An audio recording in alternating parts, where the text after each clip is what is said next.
Thanks, Renette, and I'm Randy Hansen. In today's World News headlines, German and French leaders visit Kyiv and Moscow to push to revive a ceasefire, and Ukraine demands return to September truce terms, and top officer accused of Russia spying. And Kerry says U.S. nears decision on arming Ukraine against Russian aggression. And White House admits concerns arming Ukraine could expand bloodshed. And Kremlin says U.S. military aid to Ukraine would threaten Russian security. NATO ministers okay largest collective defensive reinforcement since end of the Cold War. And Jordan expands anti-ISIS strikes to Iraq after pilots killing. And scores killed around Damascus in government rebel attacks. And IMF grants $100 million in debt relief to Ebola-stricken countries. An Obama administration Guantanamo recidivism has declined, and GOP Senator, more prisoners should be sent to rot in Guantanamo Bay.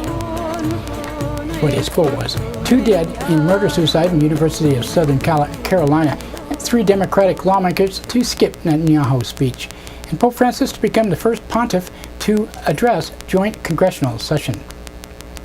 GVTV News is broadcast on Grass Valley Television, division of Rural Counties Television Network, whose focus is on community involvement. We also air on NCTV.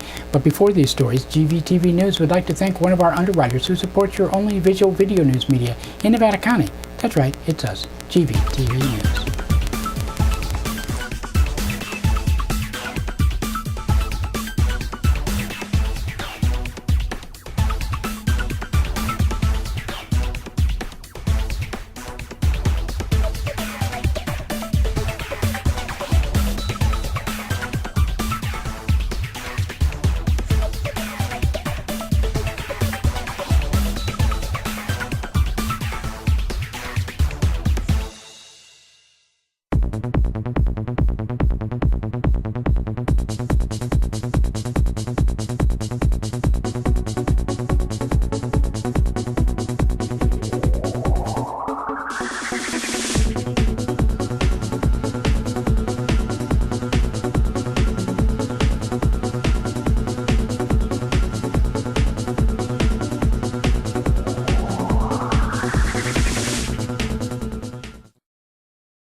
In today's first world news story, the leaders of Germany and France are in Russia for talks on ending the renewed violence in eastern Ukraine and restoring a September ceasefire.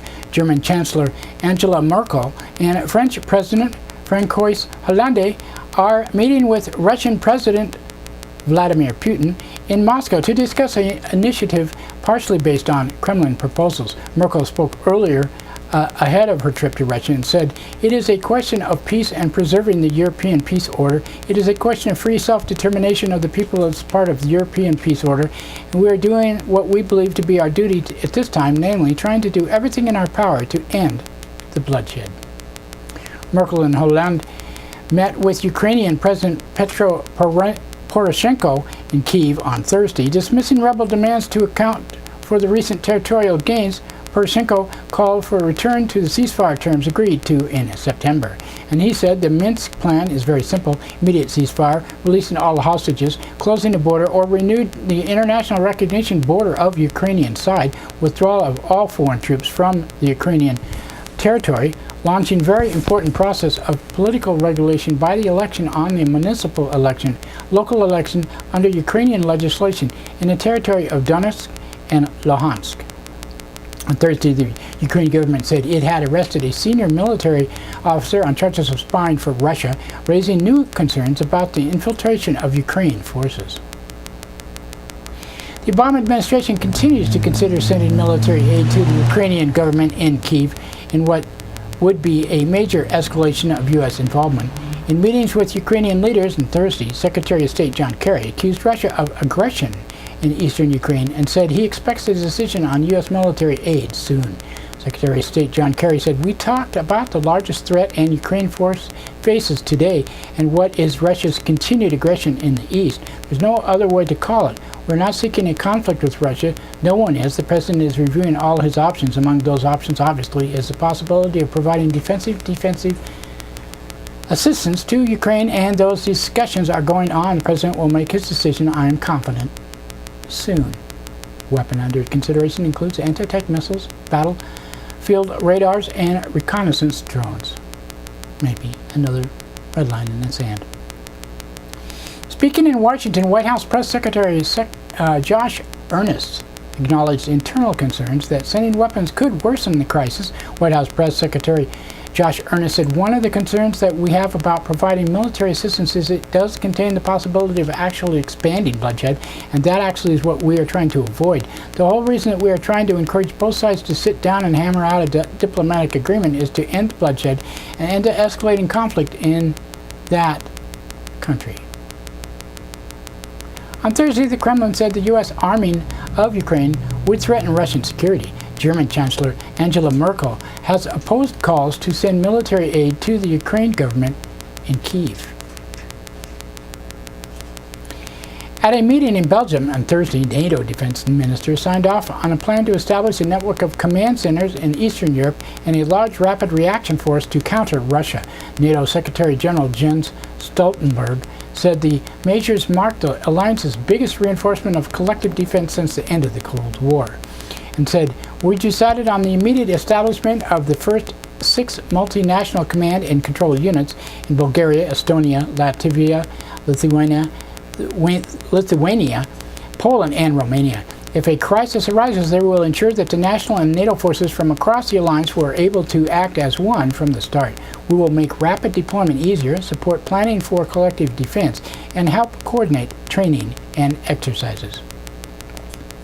Jordan has intensified airstrikes in Islamic State Muslim terrorists following the immolation of the capture of the Jordanian fighter pilot in Syria. Jordan says dozens of fighter jets struck ISIS sites on Thursday in Syria, and for the first time in Iraq, Jordan has vowed to expand the role in the U.S.-led anti-ISIS coalition following the pilot's death. Jordan's announcement follows reports that the United Arab Emirates and key coalition members suspended its airstrikes in December over concerns of its pilot's safety, but now it's saying some of his planes to Jordan to help him out. Scores of people were killed in and around the Syrian capital of Damascus on Thursday when rebels fired a barrage of rockets into several neighborhoods and government warplanes bombed opposition-held areas. The International Monetary Fund, or the IMF, has granted partial debt relief to 3 Western African countries worst hit by Ebola. IMF chief Christine Lagarde announced Guinea, Liberia, and Sierra Leone will be reprieved of $100 million in debt payments. It said the IMF will giving debt relief to these 3 countries through the Catastrophic Containment and Relief Trust, which will provide grant aid used to relieve the debt for the next 2 years. I've actually received already from one major donor a commitment to provide additional funding, and I hope that we will not be the only one. That will be more, and more will follow suit. The $100 million figure amounts to about 1/4 of the total of the 3 countries' collective that they owe. Joint debt is set to jump to $620 million over the next 3 years because of the previously announced loans. In a statement, the group Jubilee Debt Campaign said grants should be given to cope with the impact of Ebola, not more loans that leave an unjust debt to be repaid over the next decade.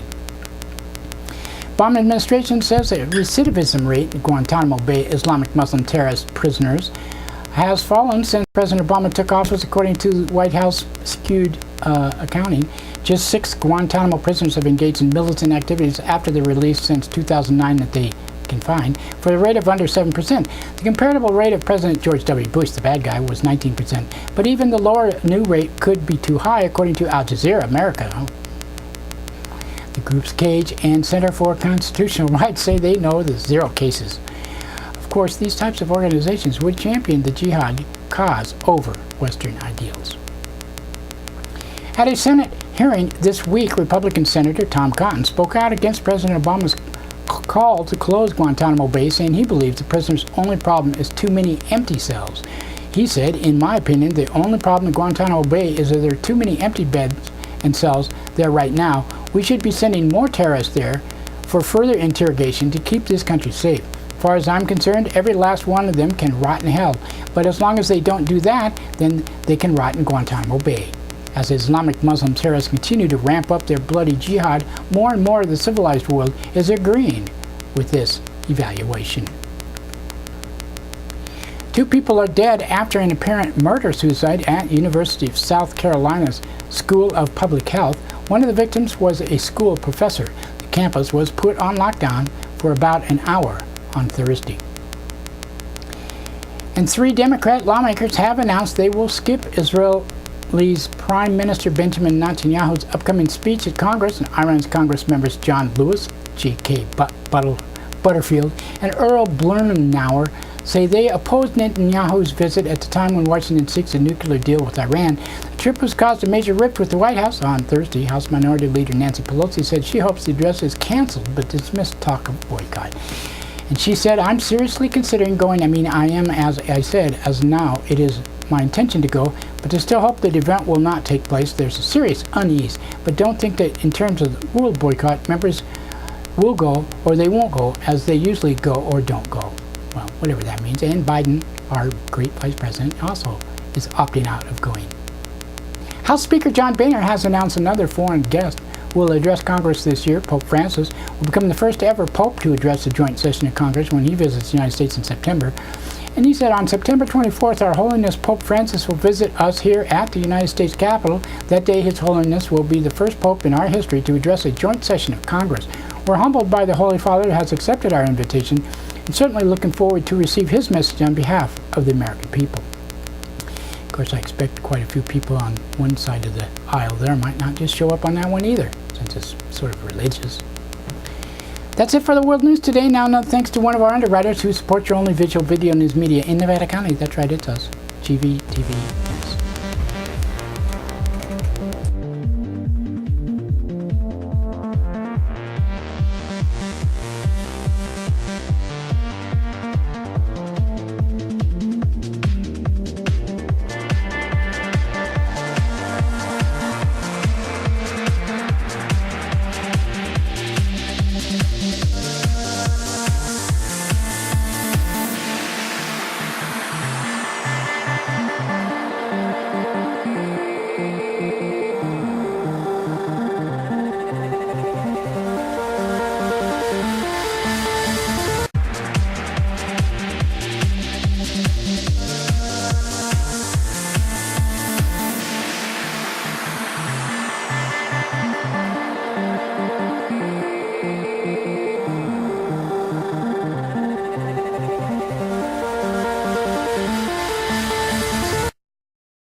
That's right, it's time for the police blotter, and pictures in the blotter are not from these actual events but used for visual aid only. These public records are obtained from daily logs issued from Nevada County law enforcement. Grass Valley Police Department on Wednesday, 9:15 a.m., a woman reported a boy assaulted her. He was cited and released. 9:44 a.m., a call reported male missing from the post office. 10:16 a.m., a woman from 100 block of Park Avenue reported a man was following her and left a note on her vehicle. 11:01 a.m., caller from 100 block of Neal Street reported people smoking marijuana and loitering. A man was arrested on suspicion of violating post-release community supervision. 11:52 a.m., a caller from 100 block of Mill Street reported vandalism. And 2:33 p.m., a caller from 300 block of Kidder Avenue reported a person lying down in the grass with their legs up in the air. The person was moving on. Aggravated Jocko today. At 4:28 p.m., a caller from 100 block of Kathleen Way reported theft of an iPod. At 6:31 p.m., a caller from South Auburn and Empire Street reported a man staggering in the middle of the road who could not be located. At 7:14 p.m., a caller reported him at East McKnight Way stumbling into traffic. He was gone when officer arrived. 10:50 p.m., a caller from hospital reported a woman causing a disturbance who was arrested on suspicion of trespassing and resisting arrest. And Thursday, 1:10 a.m., a man from 200 block of South School Street called repeatedly, was arrested on suspicion of annoying the 911 system. 3:01 a.m., a caller from 900 block of Sutton Way reported a trespasser broke a door and then fled. Man was arrested on suspicion of trespassing.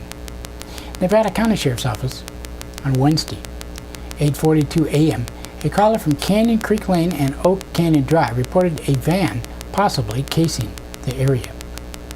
9:39 a.m., a caller from 17,000 block of Sunrise Road reported ongoing trespassing and vandalism. And 9:48 a.m., a caller from 11,000 block of Sunset Way reported a phone scam.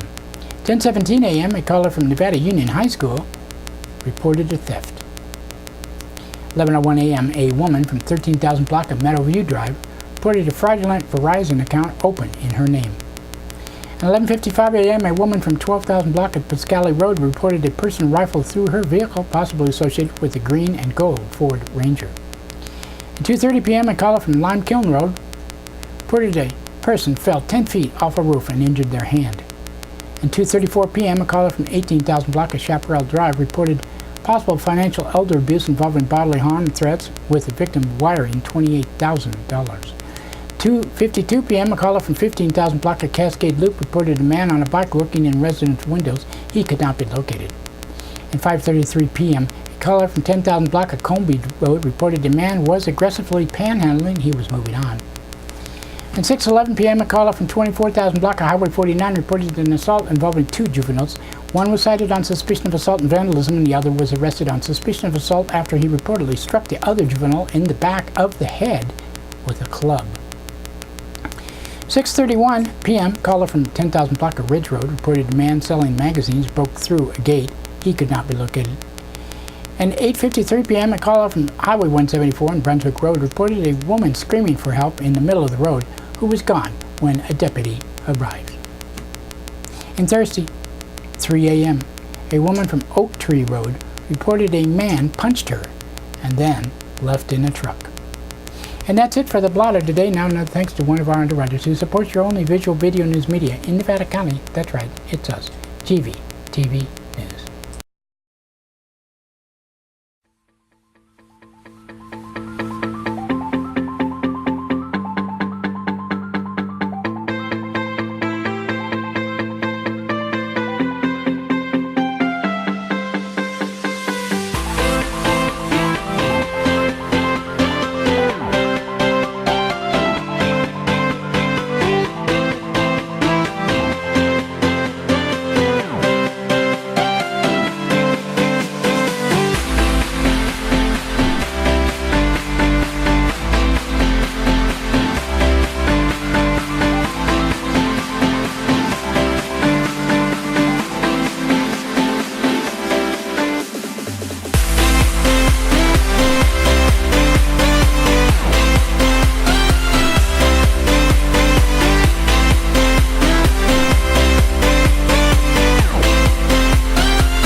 In today's local news headlines, Grass Valley woman arrested in connection with credit card fraud.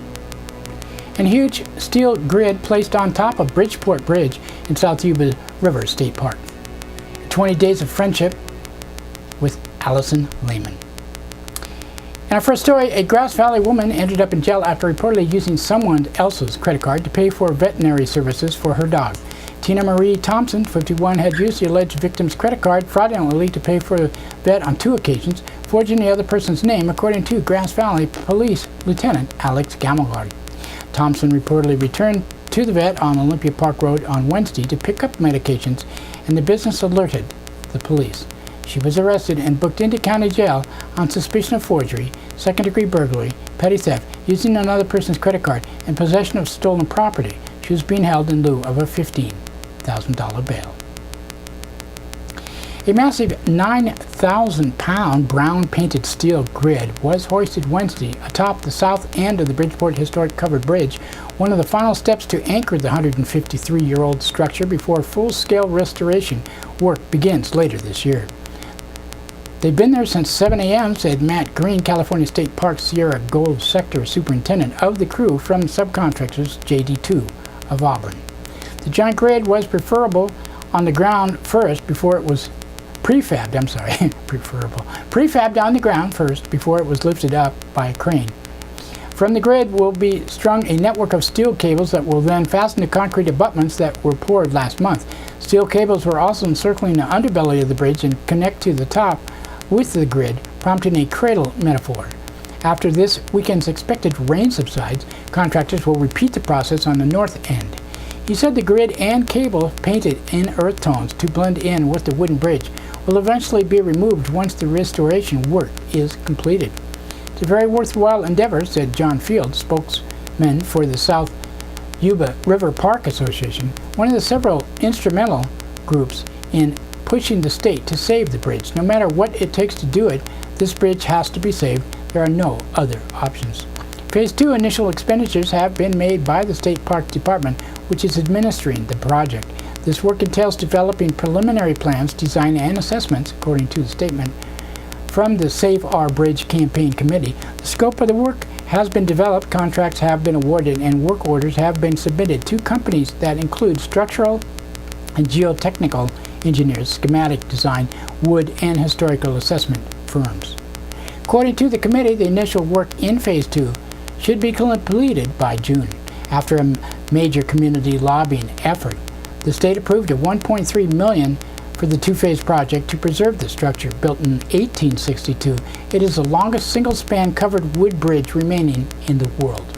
When I first saw this bridge in 2011, I could not believe its magnificence, said Phil, who lives in Lake Wildwood, close to the bridge at the South Yuba River State Park. It's amazing to me that it's still standing. Allison Lehman has been a longtime advocate of the Friendship Club. She began her career with Nevada County in 2001 and has previously held leadership positions such as interim public health director. As the director of the Department of Social Services of Nevada County's Health and Human Service Agency, she was responsible for delivery of public assistance, workforce development, veterans, children, and adult welfare programs. She has a commitment to administering strong programs and enhance the quality of life for families and continues to focus on meeting the challenges of service delivery in rural communities. She currently resides in Grass Valley with her husband and 2 children. And one of the questions was what brought her to the Friendship Club. She said, I was introduced to the Friendship Club over 10 years ago. In my position as the director of the Department of Social Services, I was impressed with the program model. Not only did they pair trained volunteers to mentor girls one-on-one, providing support, guidance, and friendship. They also had an array of enhanced services. They offered everything ranging from transportation of life skill classes and summer camps, along with a strong network of amazing volunteers and staff who were really there to support a young person to not only succeed, but thrive. And then asked what Friendship Club meant to her, she said, the Friendship Club, to me, means hope. Hope for a lot of girls who may have grown up in home environments with a lot of challenges. Those challenges may range from being exposed to alcohol and drug behavior, mental health abuse, neglect, in some cases, homelessness. Friendship Club provides hope for these individuals. And then she was asked why others should support the Friendship Club, and she responded, the Friendship Club is an amazing organization. It demonstrates what happens when a community is called to action, and whether a community volunteer as a mentor to provide mentoring services to a young person, volunteers to help support on after-school programs, or transportation, or volunteers to support them through being a donor or business. It's all these individuals that provide the supportive network that truly does make a difference in a girl's life. For more information and to help guide a girl to a better future making a donation, you can visit thefriendshipclub.org or call 530-265-4311. Congratulations, Allison.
Grass Valley Television brings you local and world news, and we broadcast our 30-minute show 6 times a day on NCTV, Public Access, Comcast Cable, Channel 11 and 18. Also, we're on Sudden Link, Channel 16 and 18. We have 3 amazing series: Music, a 30-minute weekly show that airs 4 times a week, and Pride, Integrity, Guts, and Service, hosted by Sheriff Keith Royal and me on a bi-monthly series, plays 4 times a week. We're your community media, and if you have a business and would like to underwrite our shows, we offer almost 200 30-second spots a month on Comcast and Sudden Link. We also stream live on NevadaCountyTV.org and video on demand there, and our own websites, GVTV.org and GrassValleyTelevision.com. We also post to several Facebook pages and YouTube, Vimeo, Blip.tv, and many other sites on the web where we mirror our shows. We provide 30-second spots and a 60-second spot for you to embed on your webpage or whatever you want to do with it. For more information, you can call us 362-8889 or email grassvalleytelevision@gmail.com. We will be happy to explain how your support of us will help us support you.